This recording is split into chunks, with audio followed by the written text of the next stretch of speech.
কোন মহিলার দুনিয়ায় দুইটি বিয়ে হলে জান্নাতে কোন স্বামীর সাথে থাকবে? চমৎকার একটি প্রশ্ন। দুই রকম বর্ণনা পাওয়া যায়, বিশেষ করে একটা বর্ণনা অনেকেই জানে না। দেখেন, নবীজির স্ত্রী উম্মে সালামা রাদিয়াল্লাহু তাআলা আনহা তিনিও একবার এই প্রশ্নটা করেছিল।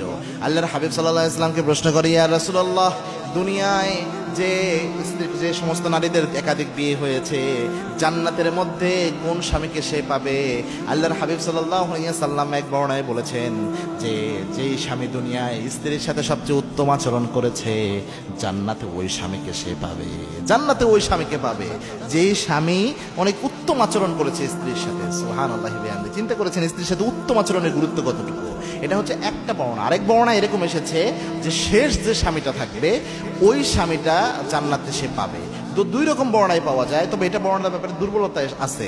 এই জন্য আল্লাহ আপনার যেটা পছন্দ হবে, আপনার যেটা ভালো লাগবে, জান্নাত তো নিয়ামতের জায়গা, তো আপনার মনের ইচ্ছাকে আল্লাহ প্রাধান্য দিবে। তো সেক্ষেত্রে আপনার মনের ইচ্ছা অনুযায়ী ইনশাআল্লাহ আপনি আপনার স্বামী বেছে নিতে পারবেন, কোনো সমস্যা হবে না ইনশাআল্লাহ।